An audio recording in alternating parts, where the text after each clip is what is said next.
It's not an exaggeration to say that Tony Hawk's Pro Skater titles on the PlayStation are certified classics. The first one created a new genre that would be replicated through other extreme sports as the subculture was at the peak of its popularity, and the second one significantly improving every aspect: more skaters, tricks, goals, levels, cheats, improved graphics, controls, and possibly the best licensed soundtrack playlist for any video game ever. Tony Hawk's Pro Skater 2 might be the game I put more hours into on the PS1 than any other game on that system. It was so addictive skating around trying to get the highest possible combo, clear 100% goals, cash, gold medals, unlocking all the bonus content like skate videos, hidden skaters, skate heaven, easily a top 10 all-time favorite. It became one of Activision's most profitable franchises, put Neversoft on the map, turned Tony Hawk into a pop culture icon, and with the PlayStation 2 on the horizon, even before Pro Skater 2 was released, there were already rumors of a Pro Skater title being prepared for that system near launch day. What was presumably a PS2 port of Pro Skater 2, which would have sounded awesome, like Pro Skater 2X would eventually become on Xbox. Activision confirmed Tony Hawk's Pro Skater 3 on August 2000, and predicting the Pro Skater series would become a huge moneymaker for Activision as the extreme sports subculture continuing to explode in popularity, they announced the O2 brand to release their wave of other action sports for the 6th generation of consoles, including Matt Hoffman's Pro BMX 1 and 2, Sean Palmer's Pro Snowboarding, Kelly Slater's Pro Surfer, and Wakeboarding Unleashed featuring Sean Murray. In fact, there's a demo of Sean Palmer's Pro Snowboarding on the PS2 version of Pro Skater 3, and they also struck a deal with Quiksilver to promote their brand heavily in-game, and giving Activision a chance to sell their O2 branded games to Quiksilver retail stores. Additionally, a new skater would be introduced to the series called Bear Margera, who was at the time part of the CKY crew and got mainstream attention on the MTV show Jackass, replacing Bob Burnquist, who appeared in ESPN X Games Skateboarding that year instead, which was a weird sight playing this for the first time, especially if one of the levels is in Rio, a city Bob Burnquist was born in.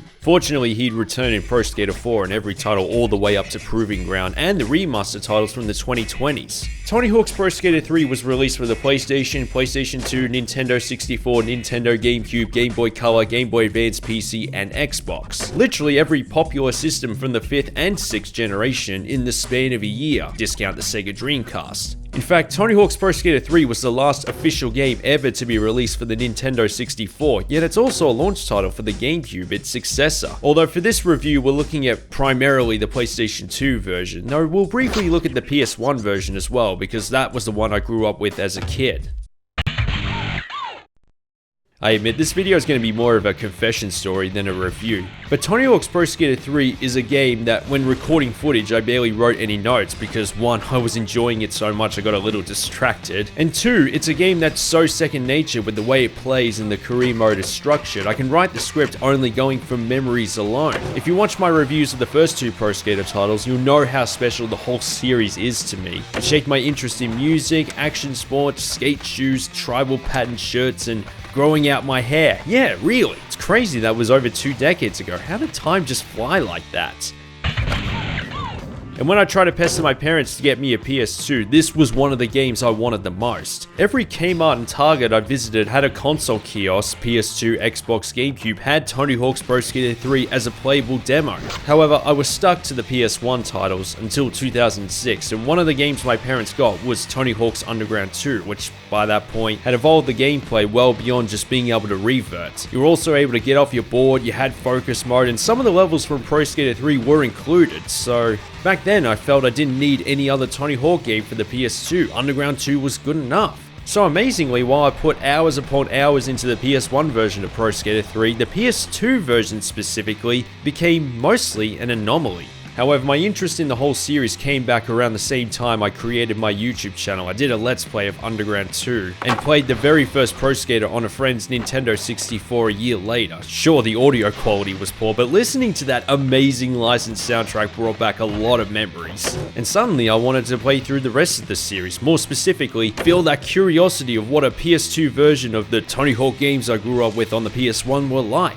Unfortunately, the games cost a lot more money than were worth back then, so it took me until 2018 until I finally tried to do the career mode of Pro Skater 3 on the PlayStation 2. And this is the footage of me playing it back then, because I really wanted to review the Tony Hawk series at that time. But again, copies of the original games were too expensive, and this copy was in such bad shape there was a 90% chance it would freeze every time it entered a full motion video. But that's how desperate I was to play it. Eventually I got a better copy a couple of years later, which included Pro Skater 4 on the PS2. Also the first time I played that game on that system. It felt so cathartic to go through these titles, the versions I should have played way back in the early 2000s. But better late than never. And with the release of Pro Skater 3 plus 4 Remaster imminent, the time has come to finally review Tony Hawk's Pro Skater 3 and 4, both on the PlayStation 2 on this channel.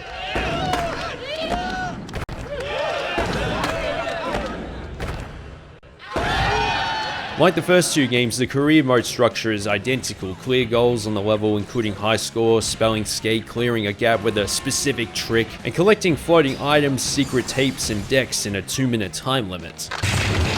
The Foundry is an excellent way to start a video game, even if I can't breeze through every goal the same way I could in a warehouse or hangar. And every few levels includes a competition where the highest scores on the 2 best heats earn you a gold medal.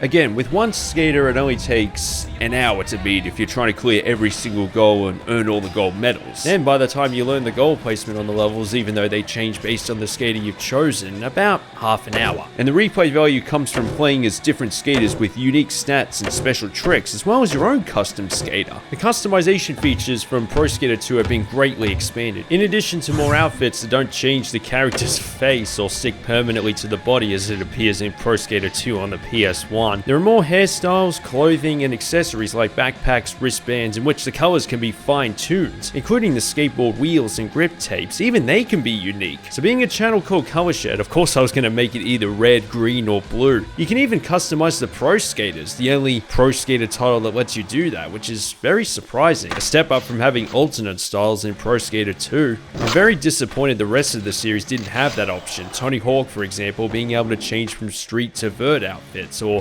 Spider-Man having 4 different suits. It really spices up the variety.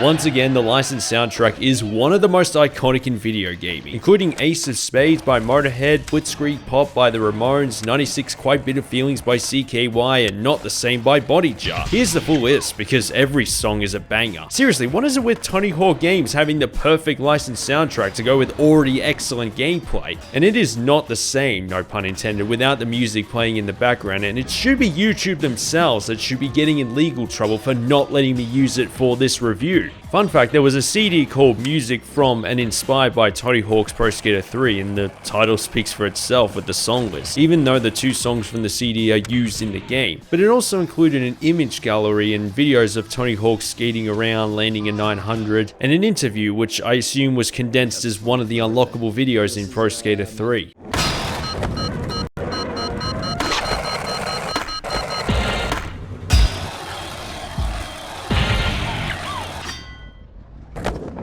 What you got? Tony Hawk's Pro Skater 3 was one of many perfect examples of how far a leap the 6th generation was from the 5th in 2001. It wasn't the best looking PS2 title. In fact, being the first of that generation, it's shown its age a bit if you put it next to something like Underground, for example. And nor is there a widescreen option with the PS2 version specifically. But like I said before, the game was one of the reasons I wanted a PlayStation 2 in the early 2000s. You put these two together, it's crazy to think they were only released just a year between each other. It's worth noting this was the very first PlayStation 2 game to implement online multiplayer, so you could compete against other players all over the world in a game against Time Attack for the highest score or Graffiti, which given the gameplay at your disposal, which I'll get to, would have made for some serious competition. Though servers have obviously shut down today, I'm sure it's brought back through the PC SX2 emulator in some shape or form.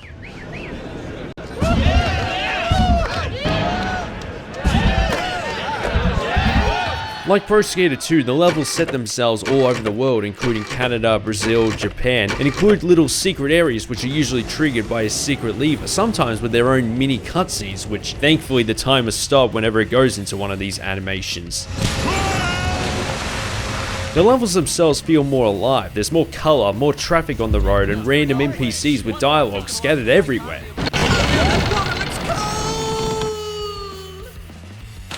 You can call these early signs of the franchise going in that outlandish direction, which eventually hits its peak with Underground and American Wasteland.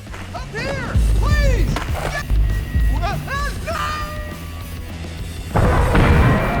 Improved graphics also means skaters move more fluently. The way they balance, the way they react to this bar instead of just tilting the character model when they grind. So the way the skater feels when controlling him or her, they're lighter with their feet and perform more moves with the standard trick set. New features include going around a literal loop, which is something Tony Hawk personally wanted implemented into this game. Having extra hidden tricks like double flips, a balance bar to lip tricks instead of having a second depending on how high your lip stat level was. Again, as you can tell, I don't care for the lip tricks. But possibly the biggest innovation of the whole Tony Hawk's Pro Skater franchise is the reverts. Back then on the PS1, when you did a lot of grinds and manuals and one final air trick to put a cherry on that giant combo that could clear all the high score goals in one go, the revert completely opened the floodgates, because now you have a way to go up a quarter pipe, land, but go into a manual and continue the combo, which gave higher opportunities for big points.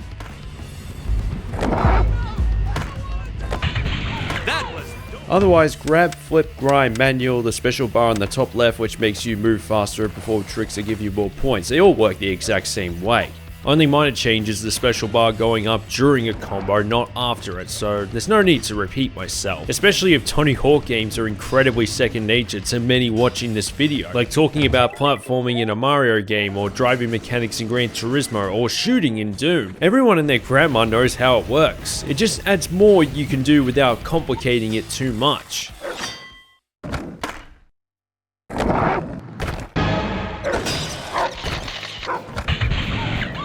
What's interesting about the PS1 version is the way the balance meter on manuals and grinds reset to manageable levels the more you switch it around and keep a consistent speed, which is something I only thought about when playing both PS1 and PS2 versions of Pro Skater 3 for this review. In the PS2 version, the balance bars never reset. The balance bar becomes more and more slippery non-stop until you either land or bail, making it feel like even more of a risk the further the combo increases.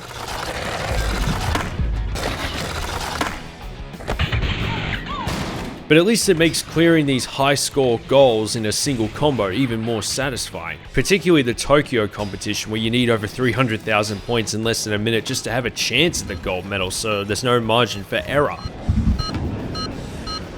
Instead of cash earned from completing goals, stats and decks are scattered all over the level, and if you complete every goal, you unlock more slots for specials, which don't cost money to add to the trick list for your skater. A lot of my introductions to these levels came from playing the PS1 port of Pro Skater 3 and Underground 2 in the classic mode, where you can unlock levels from older titles. So seeing what I perceived as updated versions of the PS1 levels, it made me wish I had a PS2 earlier than 2006. At least it made the ramp and rail placement easier to recognize, and made me appreciate how the PS1 versions look, considering they have almost identical level design and only the cruise ship is omitted. So going into this game, the PS2 version for the first time, it was harder than I expected because I'm not as familiar with the placement of stats, floating items, and skaters to impress. Especially when I later discovered the placement for a lot of these goals. The skate letters, for example, move around based on the type of skater you're playing as, which I assume was set up this way to spice up the variety. And I'm so used to Underground 2 and being able to focus, get off the board. Not having that, not even being able to press R2 to level myself before slamming to the ground. It's like, whoa, I need to seriously concentrate. It has that right balance of control that you can get a very high score, higher than the last game, but again with less margin for error. So don't expect me to clear all the goals on the first run like the first two games.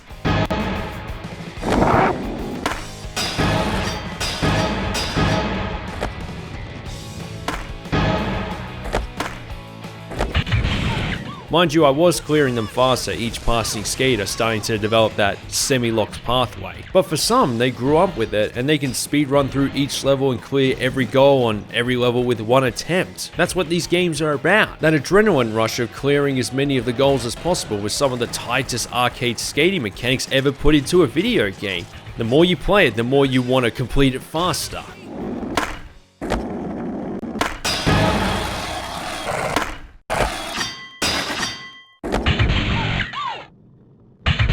And like the predecessors, earning gold medals unlock highlight videos of the skater you just played as, which is one of the biggest motivators to 100% the entire game, because these clips are so entertaining. Especially Rodney Mullen's one, who has the sort of tricks that are simply jaw-dropping even by today's standards. And additionally, completing every single goal on all the levels unlocks other little goodies, including bonus levels from the first Pro Skater, Warehouse, Burnside, Roswell, and the Oil Rig, which is an Xbox exclusive, reappearing in American Wasteland as part of the story mode. There was a level called Paris that sets itself along the banks, which are considered a famous skating spot, as well as the Eiffel Tower, but development on the level was abandoned, most likely due to lack of time. 100%ing the career mode also unlocks bonus skaters, including Darth Maul from Star Wars, who finds the shopkeeper's lack of faith disturbing, Marvel's Wolverine, Officer Dick, Private Carrera, Oh yeah.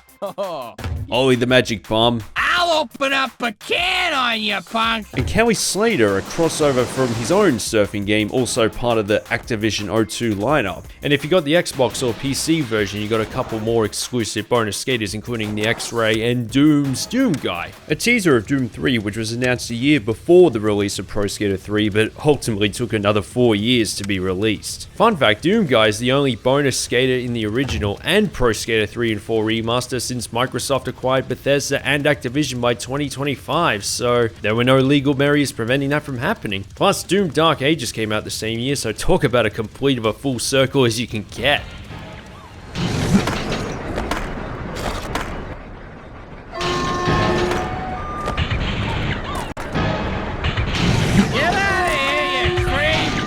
Before we conclude, let's quickly look at the 5th gen port on the PS1 by Sharper Games, who also developed Razor Freestyle Scooter, Grind Session, and for Activision, Matt Hoffman's Pro BMX, so they knew a fair bit about how to make an extreme sports video game before developing this port. First time I played this was when my friend got it as part of an Activision 3-in-1 pack, which I mentioned in my World's Scariest Police Chases review, and that was the only way I could play Pro Skater 3 at home back in the early 2000s. It uses the same game engine as Pro Skater 2, the same menu structure, graphics, sound effects, and animations, but thankfully, like the PS2 version, you can revert, so you can continue combos even after going up a quarter pipe.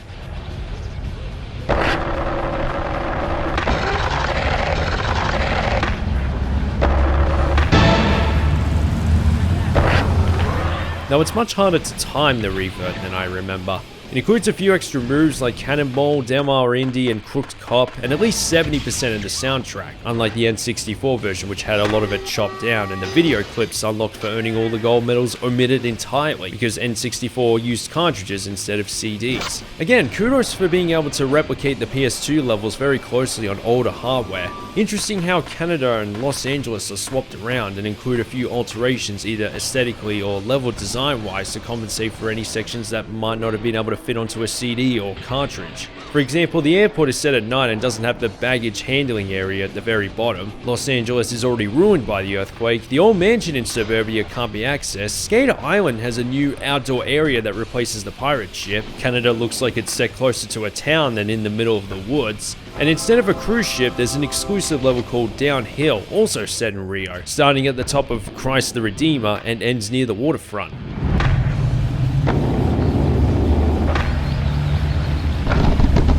I always enjoyed skating on levels where you're always going downhill, like Downhill Jam, the mall, airport, because you're always going at a fast pace, so it's easier to get big combos.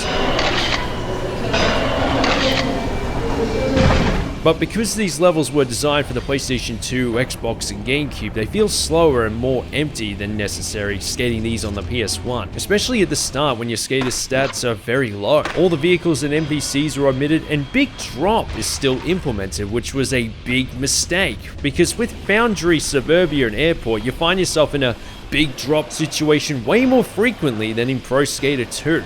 I know how to land these of course, but it just feels unnecessary, and thankfully, as I'll mention in a future Pro Skater 4 review, they got rid of it in the PS1 version. Tony Hawk's Pro Skater 3 on the PlayStation 1 is exactly what you expect on first impression, a poor man's version for those who can't afford a PS2 back in 2001. It's not as polished as Pro Skater 2, but it still has the skating mechanics that made the first two absolute classics on that console, along with being able to revert, so you can perform a lot of sick combos with what you got, so it certainly gets the job done. Still a good skating game on its own merits.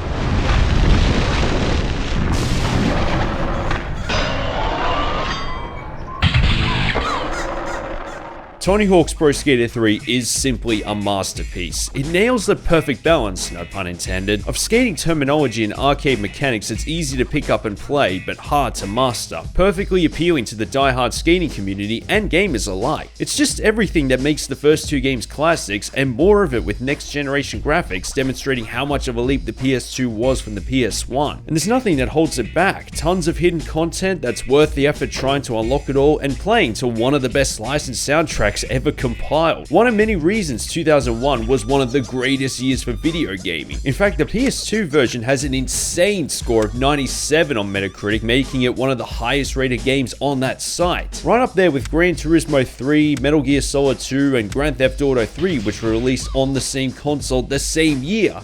And I think that's a tad overrated, but my point still stands. It's a masterpiece, and the remaster that comes out soon has a lot to match up to. And only a month after Pro Skater 3 was released, Activision confirmed another follow-up, and I'm looking forward to seeing how these two compare, with one set on levels with a 2-minute time limit versus an open world structure on larger levels where you complete goals individually. This is gonna get very interesting.